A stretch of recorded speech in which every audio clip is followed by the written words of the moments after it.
নামাজ দিনের খুঁটি, নামাজ মুমিনের নূর, নামাজ শ্রেষ্ঠ ইবাদত, নামাজ বেহেশতের চাবি, নামাজ মুমিনের পরিচয়, নামাজ চেহারার উজ্জ্বলতা, নামাজ দিলের নূর, নামাজ শরীরের আরাম, নামাজ সুস্বাস্থ্যের কারণ, নামাজ কবরের সঙ্গী, নামাজ আল্লাহর রহমত লাভের মাধ্যম, নামাজ আল্লাহর সন্তুষ্টির কারণ, নামাজ দোজকের প্রতিবন্ধক, নামাজ দোয়া কবুলের মাধ্যম, নামাজ অত্যাধিক নেক অর্জনের হাতিয়ার। আসসালামু আলাইকুম। আবারও নতুন একটা ভিডিওতে আপনাদের সবাইকে স্বাগতম। মহান আল্লাহ তাআলা মানুষ সৃষ্টি করেছেন।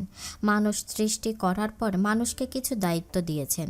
সে দায়িত্ব সমূহের মধ্যে সবচেয়ে গুরুত্বপূর্ণ দায়িত্ব হচ্ছে মহান আল্লাহ তাআলার উপর ঈমান আনয়ন করা, তাকে খালিক বা সৃষ্টিকর্তা হিসেবে মেনে নেওয়া, তাকে রব বা পালনকর্তা হিসেবে স্বীকৃতি দেওয়া, রাজ্জাক বা রিজিকদাতা হিসেবে স্বীকৃতি দেওয়া, কোরআন মাজিদকে তার পক্ষ হতে নাজিলকৃত কিতাব বলে বিশ্বাস করা, হযরত মুহাম্মদ সাল্লাল্লাহু আলাইহি ওয়াসাল্লামকে শেষ নবী হিসেবে স্বীকৃতি দেওয়া ইত্যাদি। ঈমানের আনয়নের পর দ্বিতীয় দায়িত্ব হচ্ছে যে খালিক সৃষ্টি করেছেন তার ইবাদত করা, যে রাজ্জাক রিজিক প্রদান করেন তার আদেশ পালন করা, যে রব লালন পালন করেন তার ইবাদত করা। আমরা যেহেতু আমাদের সৃষ্টিকর্তা মহান আল্লাহ তাআলার উপর ঈমান আনয়ন করেছি, অর্থাৎ প্রধান দায়িত্ব পালন করেছি, সেহেতু আমাদের উপর দ্বিতীয় দায়িত্ব হচ্ছে ইবাদত করা। ইবাদত দুইভাবে করতে হয়, এক শরীরের মাধ্যমে, দুই অর্থ সম্পদের মাধ্যমে। যে সমস্ত ইবাদত করতে শরীরের প্রয়োজন হয় সে সমস্ত ইবাদত হলো শারীরিক ইবাদত, যেমন নামাজ ও রোজা। নামাজ পড়তে অর্থ সম্পদ, টাকা পয়সা, সোনা গহনার প্রয়োজন হয় না, বরং নামাজ পড়তে শরীর লাগে, সিজদা করতে হয়, উঠা বসা করতে হয় ইত্যাদি। অনুরূপ রোজার বিষয়টিও এমন। এসব হচ্ছে শারীরিক ইবাদত। আর কিছু ইবাদত রয়েছে যেগুলো সম্পাদন করতে অর্থ সম্পদের প্রয়োজন হয়, যেমন জাকাত ও দান সদকা। এভাবে শারীরিকভাবে আল্লাহর ইবাদত করতে হয়। আবার অর্থ সম্পদের মাধ্যমেও আল্লাহ তাআলার ইবাদত করতে হয়। উভয় ধরনের ইবাদত করা আমাদের উপর ফরজ। কোরআন হাদিসের আলোকে নামাজের গুরুত্ব ও ফজিলত সম্মানিত হাজিরিন, শারীরিক ইবাদতসমূহের মাঝে সবচেয়ে গুরুত্বপূর্ণ ইবাদত হচ্ছে নামাজ। পবিত্র কোরআন মাজিদে মহান আল্লাহ তাআলা 2-4 বার নয়, প্রায় 80 বার নামাজের আলোচনা করেছেন। কখনো আমাদেরকে নামাজের আদেশ করেছেন, কখনো বা নামাজের গুরুত্ব ও ফজিলত সম্পর্কে আলোচনা করেছেন, কোথাও নামাজের উপকারিতা সম্পর্কে আলোচনা করেছেন, কোথাও নামাজ না পড়ার শাস্তি সম্পর্কে সতর্ক করেছেন। হুজুর সাল্লাল্লাহু আলাইহি ওয়াসাল্লাম বলেছেন, আল্লাহ তাআলা আমার উম্মতের উপর সর্বপ্রথম নামাজ ফরজ করেছেন, আর কিয়ামতের দিন সর্বপ্রথম নামাজেরই হিসাব হবে। প্রিয় হাজিরিন, শরীয়তে ইসলামে নামাজ এতই গুরুত্বপূর্ণ ইবাদত যে কোনো উপায়ে আপনাকে নামাজ পড়তেই হবে। ইসলামে সব কিছুর বিকল্প আছে, কিন্তু নামাজের কোনো বিকল্প নেই। এ দেহে যতদিন প্রাণ থাকবে, যতদিন হুঁশ থাকবে, ততদিন পর্যন্ত নামাজ পড়তেই হবে। নামাজ ছাড়ার ও কাজা করার কোনো সুযোগ নেই। কিয়ামতের দিন বান্দার কাছে সর্বপ্রথম নামাজের বিষয়ে জিজ্ঞেস করা হবে, নামাজের হিসেব নেওয়া হবে। কিয়ামতের দিন জিজ্ঞেস করা হবে না, বান্দা দুনিয়াতে তোমার কয়টা গাড়ি ছিল, কয়টা বাড়ি ছিল, কতখানি জমি ছিল, কোন এলাকার নেতা ছিলে, কোন আসনের এমপি ছিলে। এসব বিষয়ে আল্লাহ জিজ্ঞেস করবেন না। আল্লাহ তাআলা আপনার আমার কাছে সর্বপ্রথম যে প্রশ্ন রাখবেন সেটা হচ্ছে, বান্দা নিয়মিত নামাজ পড়েছ কিনা, সঠিকভাবে নামাজ পড়েছ কিনা হিসাব দাও।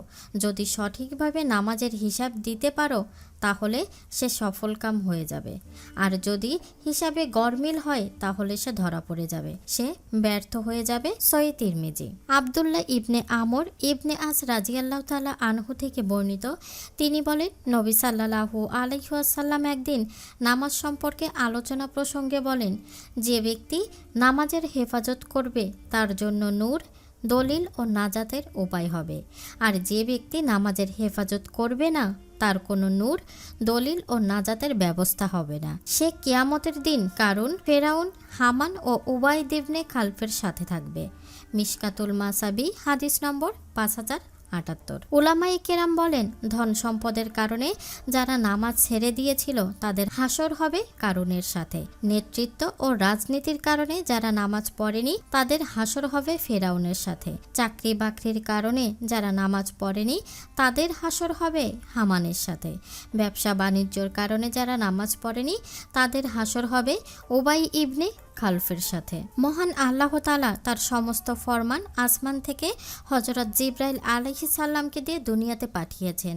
আর নামাজ এমন এক মহান ইবাদত যা আল্লাহ তাআলা জিবরাইল আলাইহিস সালামকে দিয়ে দুনিয়াতে পাঠান নাই, বরং আল্লাহর রাসূল মিরাজে হযরত মুহাম্মদ সাল্লাল্লাহু আলাইহি ওয়াসাল্লামকে দুনিয়া থেকে 7 আসমানের উপর তুলে নিয়ে সেখানে নামাজ ফরজ করেছেন।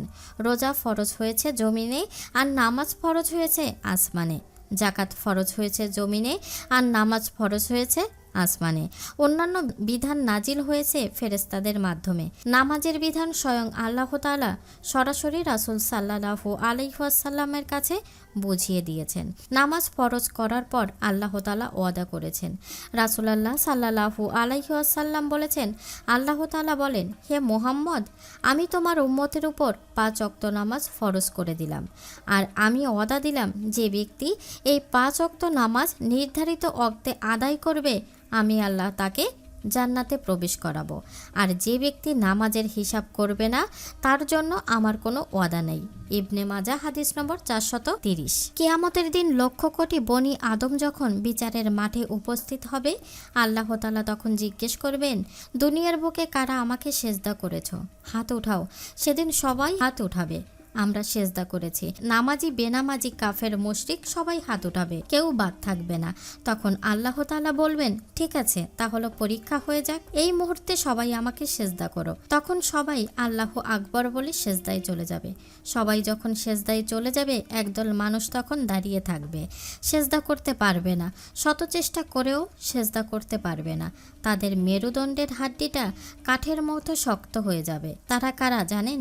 বেনামাজির দল। কিয়ামতের দিন ওই বেনামাজির দল ধরা খেয়ে যাবে, লজ্জায় চোখ তুলে তাকাতে পারবে না, চেহারা লাল হয়ে যাবে।